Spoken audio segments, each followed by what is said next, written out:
D'ailleurs, mec, j'y pense, mais je viens de terminer Grim il y a pas longtemps, faut absolument que tu joues si t'as kiffé Hollow Knight. Ah ouais, c'est quoi comme jeu? C'est un Metroidvania? Ouais, ouais. Putain, bah vas-y, je le mets dans ma liste, je le testerai plus tard, hein.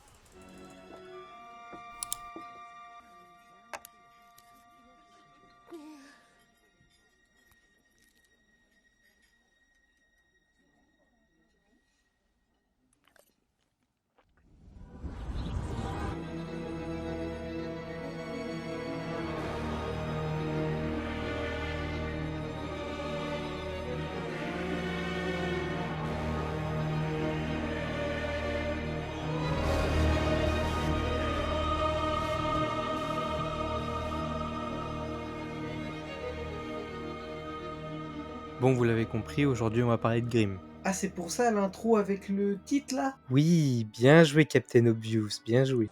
Grim est un jeu indépendant sorti en août 2021 et réalisé par le studio Cloverbyte, composé en avril 2022 d'une vingtaine d'employés à peine. Et déjà vu la gueule du jeu, on a du mal à croire que si peu de gens soient derrière un aussi bon projet. Oui, je vous spoil direct, hein, le jeu est très bon malgré que ce soit un jeu AD. Et ça prouve encore que des petits studios peuvent baiser les plus grands en sortant des jeux beaucoup plus qualitatifs sans nous faire cracher 60 balles dans leur jeu de merde. En plus, pour avoir le jeu de base, un NG+, qui mérite d'être fait, mais on y reviendra plus tard, et un DLC gratuit, vous devez raquer à peine 20 balles. Combien? Oui, vous avez entendu, 20 balles pour avoir près de 30 heures de jeu, voire plus. À côté, vous pouvez dépenser 80 € pour une vingtaine d'heures de jeu sur le dernier Spider-Man, qui en plus de ça a été récompensé 0 fois au Game Awards. Après, le prix égale pas la qualité du jeu, hein. Moi je dis ça, j'ai rien. On est reparti avec zéro trophée. J'espère ne pas vous avoir contrarié la Spider Communauté, hein. Mais de toute façon, je m'en branle, hein. Vos larmes me serviront à cuire mes coquillettes. Quand on commence à jouer au jeu, on remarque direct la similitude avec Hollow Knight, le jeu qui m'a fait aimer le genre Metroidvania. Notre personnage tombe du ciel et arrive dans la première zone. D'ailleurs, si je devais décrire rapidement Grim, c'est comme si Miyazaki et Tim Burton avaient décidé de faire un bébé ensemble. Bon, après, t'es mal à la gueule du bébé, hein. Quand le prota a une tête d'anus, je conçois que certains soient réticents. Ah bah si, ah bah si les gars, on dirait un fion, hein. Attends, vous savez quoi, je vais vous montrer. Écoutez. Dis papa. Bref, on découvre un peu la première zone et puis on fait la rencontre d'un personnage qu'on verra plus souvent que prévu. Elle veut, hein. Elle veut, ça se voit, elle veut. Je voulais pas lui faire montrer que moi aussi j'ai, tu vois, mais ça se voit, elle veut là. Lui, ça va être à la fois notre meilleur pote, mais aussi notre groupie, hein, qui nous lâchera les couilles tout le long du jeu, hein. Je veux mon chibre dans la bouche, faut le dire direct. Je peux venir, moi, me déplacer, te le mettre au fond de la gorge. Ça, y a zéro souci. Si c'est ça que tu veux, t'as juste à le dire. Quoi? Qu'entends-je? Qu'est-ce qui se passe? Je vais le démarrer, cet enculé. Philippe! Je sais où tu te caches! Viens ici que je te bute, enculé! Ta gueule! Viens ici, sale enculé! Salaud! Pas mal pour un mortel. Hop, la transition parfaite pour parler des boss, parce que dans ce jeu, ils sont tout simplement excellents, hein. Mais assez surprenants aussi. Par exemple, on peut retrouver un corbeau qui a le même pif que Maxime Biagui. C'est son portrait craché! La version Super Saiyan du corbeau. Une sorte de calamar cyclope chelou. Un géant qui se prend pour Guts. Et la main de la famille Adams qui envoie des bombes. Bref, vous avez compris qu'avec leurs dégâts, c'est compliqué de décrire les boss de Grimm. T'es moche! Mais c'est à cause tout d'abord de leur design que ces boss sont si peu descriptifs, et c'est ce qui les rend atypiques et contribue à rendre encore plus génial cet univers dans lequel on est immergé. Mais il y a aussi les mobs qui aident beaucoup à l'immersion, hein. Les ennemis sont, je trouve, très réussis, il y a un bestiaire très varié en fonction des zones que vous pouvez visiter. Des mobs, il y en a plus de 50, et ils sont tous super originaux, et parfois même étonnants. Parmi tous ces mobs, nous retrouvons un golem de pierre coincé dans le mur. Oh my god, stop bro, I'm stuck. Can you help me? Grim possède aussi des chiens qui sont bien pète couilles aussi. Non, vas-y, t'inquiète, il mord pas. Et puis il y a les mobs de base, les habitants de ce monde qui ont un parpaing à la place de la gueule, sérieux. Bon, je suis pas allé dans la précision parce que contrairement aux boss, les mobs sont bien plus compliqués à décrire en fait. Juste regardez ces têtes de glands, sérieux. Il y a des mobs qui sont juste indescriptibles. Tu peux passer de Biagui spermatozoïde à Biagui adolescent d'une zone à une autre. C'est n'importe quoi. Non, ça, désolé, le pressing n'était pas nécessaire, je m'excuse. N'aie pas une dent contre moi, hein. Pour résumer grossièrement, nous commençons l'histoire avec une cinématique où deux corps rocailleux se caressent et copulent en s'échangeant leurs haleines. Bizarre, je préfère quand même la bonne vieille méthode humaine. Puis nous découvrons notre personnage qui est créé à base de pierres précieuses, j'ai l'impression. Je vous rassure, je comprenais rien à ce moment-là et pourtant, à l'heure actuelle, je comprends toujours pas en fait. Mais bon, bref.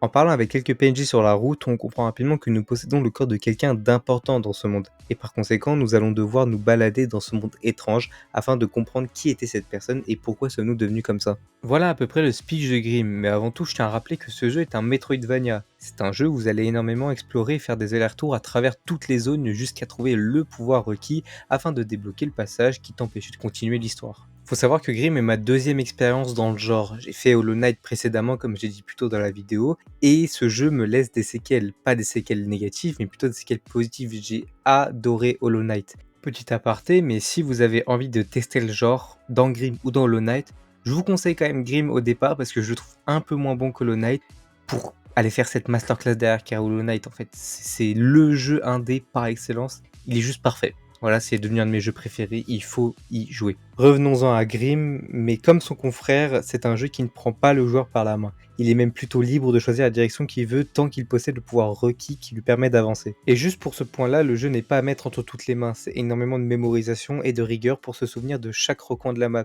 Je me rappelle d'un passage de mon aventure où j'étais resté bloqué pendant un moment parce que j'avais découvert une zone sans avoir débloqué le pouvoir requis pour la finir. Alors qu'il fallait aller parler à monsieur le PNJ pour déverrouiller une autre zone qui était en fait la suite du jeu, bla bla bla. À ce moment, j'ai en travers de la gorge parce que ce connard m'avait dit qu'il fallait aller en bas alors qu'il fallait lui parler. Bref, c'était pas clair. Bah, j'imagine que c'est my bad. J'imagine que c'est my bad. Nul! C'est trop nul! Tactiquement, techniquement, Tu peux arrêter, s'il te plaît. nul! Ferme ta gueule, salope! Le seul bémol que je trouve à dire sur l'exploration, c'est qu'elle n'est pas assez récompensée selon moi. Ça m'arrivait de découvrir un passage secret ou une zone cachée sans avoir de récompense majeure comme une armure ou des collectibles à collectionner. Mais à la place, j'y trouvais principalement des babioles que je n'ai jamais vraiment utilisées tout le long du jeu. En parlant de ça, il n'y a pas que sur l'aspect exploration que le jeu est plutôt exigeant, mais aussi sur les boss qui peuvent être assez compliqués. Après, généralement, contre les boss difficiles, il suffit de retenir ses patterns et puis au bout de maximum, allez, 5-6 tries, c'est fait. Je suis plus fort, je suis plus malin, je suis meilleur! Je suis meilleur! La plupart des boss principaux comme secondaires sont vraiment géniaux, mais mon préféré c'est le boss qui m'a le plus fait galérer dans le jeu. C'est la terreur onirique qui est le boss secret qu'on trouve exclusivement dans le NG+. J'avoue j'aime bien faire des challenges donc si vous voulez mon avis sur les boss, bah vous avez juste à faire pause. J'ai fait une quinzaine de tries dessus et je peux le dire c'est le meilleur boss du jeu. Son combat est juste génial et sa mise en scène est juste parfaite avec son chara design. Sa zone de boss, ses patterns, tout était génial dans ce fight. Et pour ceux qui l'ont subi, n'en parlons pas de ses 42 000 phases. À chaque fois que je le tuais, il revenait à la charge. Le combat est super long, t'as l'impression qu'il est juste intuable.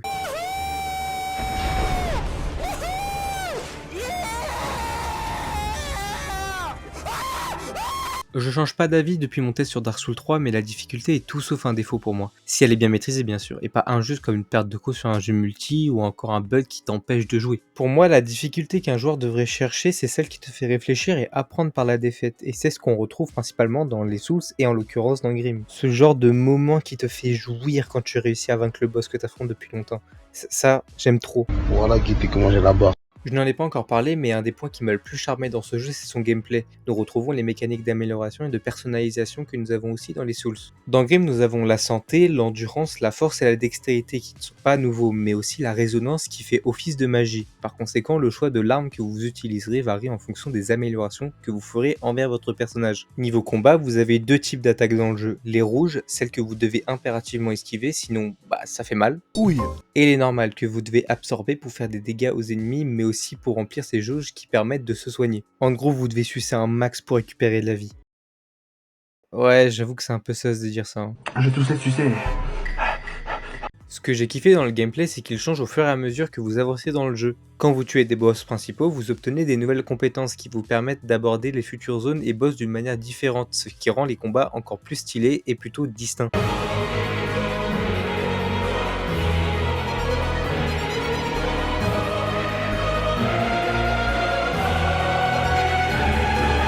Bref, Grim c'est tout simplement une réussite en gameplay et en direction artistique parce que oui mon donne sucré au sucre, le jeu est beau putain. Les développeurs si peu soit-il ont réussi à nous servir des zones variées, entre des décors sombres, lumineux, citadins et même glauques. C'est trop calme. J'aime pas trop beaucoup ça. Je préfère quand c'est un peu trop plus moins calme. Je sais pas ce qui est passé dans leur tête pour créer cette zone, mais l'ayant visité, c'est pas très accueillant. L'arrière-plan animé des zones renforce l'immersion et est très bien réussi, outre les chicots dégueulasses bien sûr. Bizarre, dégueulasse. Les musiques sont jolies malgré le fait qu'elles soient discrètes. Cependant, j'ai tout de suite été emporté par l'OST de Senatopolis. J'ai eu un gros coup de cœur, juste écouter et profiter.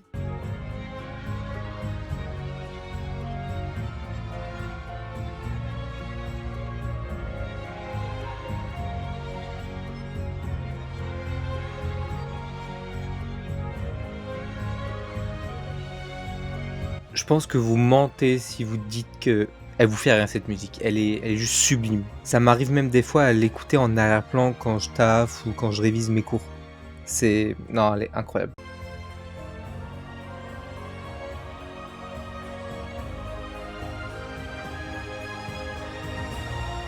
Par contre, il faut que je vous parle absolument du NG+, parce qu'il est vraiment très intéressant à faire. Parce qu'il ajoute à chaque mob et boss principaux des nouveaux patterns, ce qui rend les boss bien plus difficiles que dans votre première partie. Et bien sûr, ça permet de redécouvrir le jeu d'une toute autre manière. Et évidemment, le NG+, ajoute aussi la terreur onirique. Oh là les gars, comment ça se fait que je suis là et que je suis là en même temps là? Expliquez-moi ça les gars. J'ai même ma petite théorie sur ce boss. En gros, à la fin du jeu, on te propose le NG+, en disant changer de réalité pour accéder à un nouveau monde. Donc selon moi, le joueur affronte dans le NG+, sa propre personne, mais dans un monde alternatif.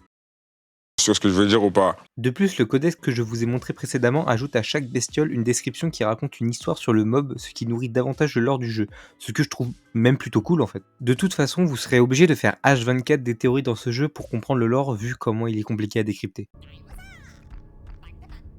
Mais qu'est-ce qu'il me raconte là, ce fils de pute? En plus de tout ça, le deuxième opus a été annoncé et franchement, vu la gueule du trailer, il a l'air incroyable.